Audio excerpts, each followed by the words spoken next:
Halo guys, nama gue Muhammad dari Sadrik NR dan gue di sini ingin ngejelasin sedikit tentang mata kuliah akhlak dan etika. Dan video ini dibuat untuk memenuhi tugas mata kuliah tersebut yang ada di semester 6 Unindra, Universitas Indraprasta PGRI. Dan ini ditugaskan oleh dosen Bapak Asad STH IMPD. Dan di sini gue ngejelasinnya itu hanya beberapa poin-poinnya aja. Nah, untuk poin-poinnya apa saja guys? Yang pertama itu pengertian akhlak dan keutamaannya. Kedua, adab atau etika belajar dalam Islam. Ketiga, etika beragama, berbangsa, dan bernegara dalam Islam. Dan yang terakhir, keempat, itu pengertian musyawarah dan etika berdemokrasi dalam Islam. Oke, kita langsung ke yang poin pertama aja ya guys ya. Itu akhlak. Akhlak itu adalah suatu sifat baik dalam diri kita atau dalam diri seseorang yang biasanya akan memiliki akhlak yang baik juga, dan sebaliknya. Jika seseorang yang memiliki sifat baik tidak baik, cenderung memiliki akhlak tercela. Dan akhlak itu berasal dari kata khuluq yang artinya budi pekerti atau tingkah laku. Dan biasanya dalam Islam kita itu bercermin akhlaknya kepada Rasulullah SAW. Dan apa aja sih yang harus patut kita contoh dari akhlaknya Rasulullah? Itu yang ada 4 guys. Yang pertama itu sidik, amanah, patonah, dan tablik. Sidik yang artinya itu orang yang jujur. Jadi Rasul itu jujur, dan amanah adalah dapat dipercaya. Jadi apa yang disampaikan itu dapat dipercaya. Dan yang ketiga itu patonah, berarti orangnya pandai atau cerdas. Yang keempat itu tablik, artinya orang yang menyampaikan. Jadi apa yang disampaikannya itu udah dapat dipercaya, berarti udah jujur, dan dia tuh udah diproses mulai kepandaian atau cerdasnya ya guys ya. Nah itu sifat-sifat yang harus kita contoh tuh yang dari Rasulullah SAW. Nah, dan akhlak itu terbagi menjadi 2 bagian. Satu itu akhlak mahmudah. Akhlak mahmudah itu merupakan akhlak-akhlak yang baik.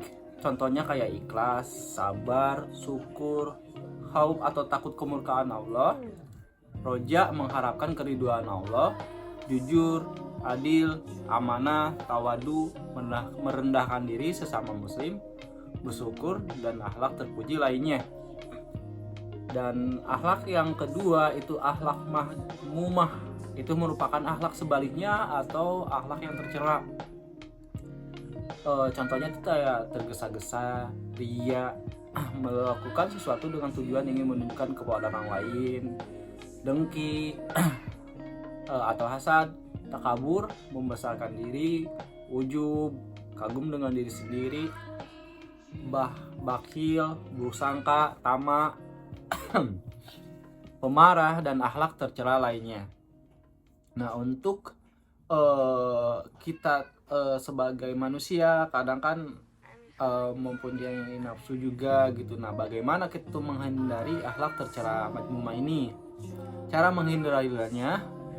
menghindarinya yaitu dengan meningkatkan keimanan kepada Allah Subhanahu wa taala dengan selalu istiqomah dalam menjalani amal ma'ruf nahi mungkar.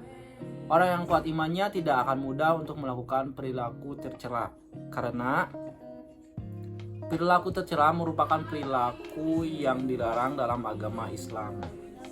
Sebagai seorang Islam yang mengaku dan percaya akan adanya Allah, Maha Esa Allah, Allah Penguasa alam dan sebagainya lagi, maka perlulah dan wajiblah kita tunduk dan patuh kepada perintah Allah yang dibawa oleh Nabi Muhammad SAW. Kita wajib membenarkan hati, perbuatan, dan perkataan akan setiap perkara yang dibawa oleh Nabi Muhammad SAW. Panduan bagi umat Islam untuk menuju kepada Allah atau menuju ridho Allah adalah perlu menjadikannya Nabi sebagai contoh ikutan dalam setiap amalan kehidupan kita. Nah, yang tadi saya udah jelasin yang di belakang. Jadi sifat-sifat Rasulullah itu tuh harus dicontoh, guys. Dan sekarang etika. Apa sih etika? Disimak ya. Etika adalah aturan atau norma yang mengatur tingkah laku manusia. Etika berfungsi mengatur sikap seseorang terhadap orang lain sehingga tercipta keadaan lingkungan yang harmonis. Jadi etika itu sangat berkaitan dengan moral.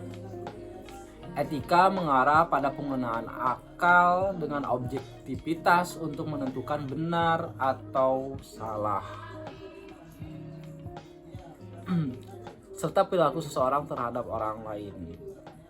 Jadi untuk contoh etika itu menunjukkan sikap hormat kepada orang lain, tidak memandang rendah orang lain, berperilaku sopan, menghargai perbedaan pendapat, membantu orang lain yang membutuhkan.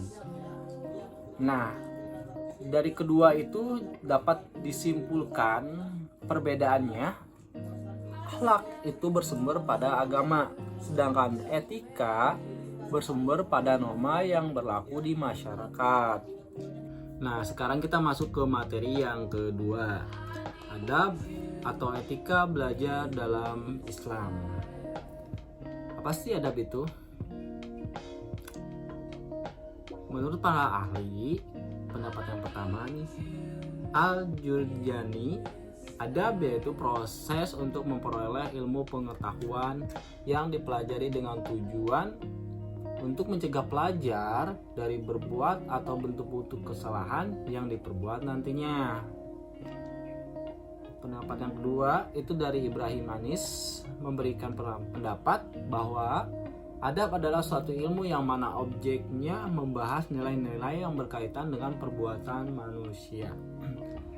Dari pendapat kedua ahli tersebut dapat disimpulkan, jadi adab itu norma atau aturan mengenai sopan santun yang berdasarkan aturan agama. Norma tentang adab seringkali digunakan dalam pergaulan yang terjadi antar manusia, antar tetangga, dan antar kaum. Adab sangat penting dalam kehidupan manusia. Bagi orang-orang yang memiliki adab biasanya akan terjaga dari perbuatan tercela. Maka tidak heran jika adab sangat penting. Adab tentu perlu diajarkan sedari kecil. Anak-anak yang sudah diberi bekal pelajaran mengenai adab akan tumbuh menjadi pribadi lebih baik dari teman-teman sebayanya. Adab dan etika dalam menuntut ilmu itu penting agar ilmu yang diperoleh bermanfaat dan berkah. Menuntut ilmu merupakan kewajiban bagi setiap muslim. Sebagaimana sabda Rasulullah SAW, dan artinya menuntut ilmu itu wajib bagi setiap muslim. Hadis riwayat Ibnu Majah, disahihkan Al-Albani dalam Sahih Al-Jami' Shaghir. Ada menuntut ilmu itu memperbaiki niat yang pertama ya. Dalam menuntut ilmu, seorang muslim sebaiknya berniat untuk mendapat keridhaan Allah Subhanahu wa taala. Sebab dengan ridho Allah maka ilmu akan mudah diterima. Yang kedua itu bersungguh-sungguh. Jadi ketika kita belajar itu harus bersungguh-sungguh dengan niat karena Allah Subhanahu wa taala. Seorang muslim harus bersungguh-sungguh dalam menuntut ilmu. Usaha terbaik akan memberikan hasil yang baik pula. Dan yang ketiga itu tawakal. Setelah berusaha dengan sungguh-sungguh, seorang muslim sebaiknya tawakal, yang artinya itu percaya sepenuhnya kepada Allah. Apapun yang ditetapkan Allah Subhanahu wa taala atas usaha dalam mencari ilmu, seorang muslim itu sepatutnya menerima hal itu dengan ikhlas. Sebab semua yang dikehendaki Allah pasti mengandung hikmah di baliknya. Yang keempat itu menjauhi maksiat. Dalam menuntut ilmu, seorang muslim harus menjauhi perbuatan maksiat agar ilmu yang didapat bermanfaat dan berkah. Maksiat juga membuat seorang sulit berkonsentrasi. Jadi yang sulit ngapal, sulit apa itu namanya? Sulit ngerti gitu ya. Nah, harus menjauhi maksiat. Dan kelima itu berdoa. Dalam mencari ilmu, seorang muslim sebaiknya selalu berdoa supaya terhindar dari rasa malas dan kesulitan dalam menuntut ilmu. Dan di kelas, kalau di kelas itu sebaiknya kita tuh menghormati guru dalam adab belajar dalam Islam tuh. Seorang muslim dalam menuntut ilmu harus bisa menghormati dan memuliakan guru, mengerjakan perintah guru dan tidak mencalanya jika terjadi perbedaan pendapat. Gitu. Terus yang terakhir itu mengamalkan ilmu yang dimiliki. Jadi jika sudah punya ilmu itu tuh harus diamalkan. Sebab jika tidak diamalkan maka Anda tidak termasuk golongan orang-orang yang celaka. Ada hadisnya juga nih guys nih. Celakalah orang yang tidak berilmu dan celaka pula orang yang berilmu namun tidak mengamalkannya. Hadis riwayat Abu Nu'aim. Dan antara ini ada beberapa adab terhadap guru. Pertama itu menghormati guru, tidak membuat guru jengkel dan marah, taati perintah guru, kerjakan tugas yang guru berikan dan mengamalkan ilmu yang didapat. Lalu berterima kasihlah kepada guru atas jasanya. Berbangsa dan bernegara dalam Islam. Apa sih yang dimaksud dengan etika berbangsa dan bernegara? Etika kehidupan berbangsa merupakan rumusan yang bersumber dari ajaran agama, khususnya yang bersifat universal dan nilai-nilai luhur budaya bangsa yang tercermin dalam Pancasila sebagai acuan dasar dalam berpikir, bersikap, dan bertingkah laku dalam kehidupan berbangsa dan bernegara. Mengapa sih etika berbangsa dan bernegara dalam Islam itu penting? Karena tanpa etika, kehidupan berbangsa dan bernegara tidak akan berjalan dengan tentram, damai, dan rukun. Apalagi Indonesia yang terdiri dari 17.508 pulau dan 360 kurang lebih suku bangsa Indonesia ya yang berbeda-beda, bahasa juga pasti berbeda juga. Jadi kita tuh harus rukun dengan perbedaan tersebut, harus mempunyai dasar etika, menghargai salah satu sama lain agar kehidupan itu bisa berjalan dengan damai. Kita memasuki materi yang terakhir, pengertian musyawarah dan etika berdemokrasi dalam Islam. Dalam Kamus Besar Bahasa Indonesia (KBBI), musyawarah merupakan pembahasan bersama dengan maksud mencapai keputusan atau penyelesaian masalah. Musyawarah memiliki tujuan untuk mencapai mufakat dan persetujuan. Pada dasarnya, prinsip dari musyawarah adalah bagian dari demokrasi sehingga saat ini sering dikaitkan dengan dunia politik demokrasi. Dalam demokrasi Pancasila di Indonesia, penentuan hasil dilakukan dengan cara musyawarah mufakat apabila tidak ada jalan keluar atau mengalami kebuntuan. Biasanya akan dilaksanakan voting atau pemungutan suara. Dari pengertian itu dapat disimpulkan musyawarah adalah suatu sistem pengambilan keputusan yang melibatkan banyak orang dengan mengakomodasi semua kepentingan sehingga tercipta satu keputusan yang disepakati bersama dan dapat dijalankan oleh seluruh peserta yang mengikuti musyawarah. Ali bin Abi Thalib RA berkata, tidak akan rusak orang yang bermusyawarah. Dikatakan bahwa manusia itu ada 3 macam. Lambadi, orang yang benar-benar utuh. Halbadi, orang yang setengah utuh. Nabadi, orang yang tidak utuh sama sekali. Bagi seorang pelajar kayak kita, Memang dianjurkan senang bermusyawarah dengan orang yang lebih pintar darinya agar tidak tersesat. Musyawarah bisa menjadi jalan bagi santri untuk mendapatkan ilmu dan guru seperti yang dianjurkan para ulama. Itulah karenanya musyawarah menjadi sangat penting. Musyawarah juga melatih sikap siap menerima pendapat orang lain dan berbagi ilmu dan pemikiran. Musyawarah adalah ajaran Al-Quran dan Sunnah Rasulullah. Allah Subhanahu wa Ta'ala berfirman, dan bermusyawarahlah dengan mereka dalam urusan itu. Kemudian apabila kamu telah membulatkan tekad, maka bertawakallah kepada Allah, sehingga Allah menyukai orang-orang yang bertawakal kepadanya. Selanjutnya itu etika berdemokrasi dalam Islam.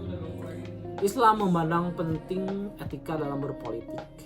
Etika politik dalam Islam adalah seperangkat aturan atau norma dalam bernegara di mana setiap individu dituntut untuk berperilaku sesuai dengan ketentuan Allah sebagaimana tercantum dalam Al-Quran. Al-Quran menyebut prinsip-prinsip demokrasi yang meliputi beberapa hal, yakni saling mengenal, ta'aruf, musyawarah, syura, kerjasama, ta'awun, menguntungkan bagi masyarakat, muslahah, dan keadilan. Pentingnya demokrasi dalam Islam adalah untuk menentukan perkara sesuai dengan syariat yang paling menguntungkan bagi rakyat. Ayat-ayat dalam Al-Quran tersebut itu ada beberapa ini yang saya kutip di sini dengan prinsip-prinsip utama demokrasi. Itu dalam Quran surat Al-Imran 159 dan Al-Syura ayat 38 yang berbicara tentang musyawarah. Al-Maidah ayat 8, Al-Syura ayat 15 tentang keadilan, Al-Hujurat ayat 13 tentang persamaan, dan An-Nisa ayat 58 tentang amanah. Demikian yang bisa saya sampaikan. Mohon maaf ada beberapa kata atau materi yang salah. Mohon maaf guys, saya masih belajar, kita sama-sama belajar. Oke, terima kasih guys kepada kalian yang telah menonton video ini. Jangan lupa sholat 5 waktu dan have fun ya guys ya. Soalnya hidup cuma sekali, jadi happy aja tanpa melanggar aturan dan norma ya guys ya.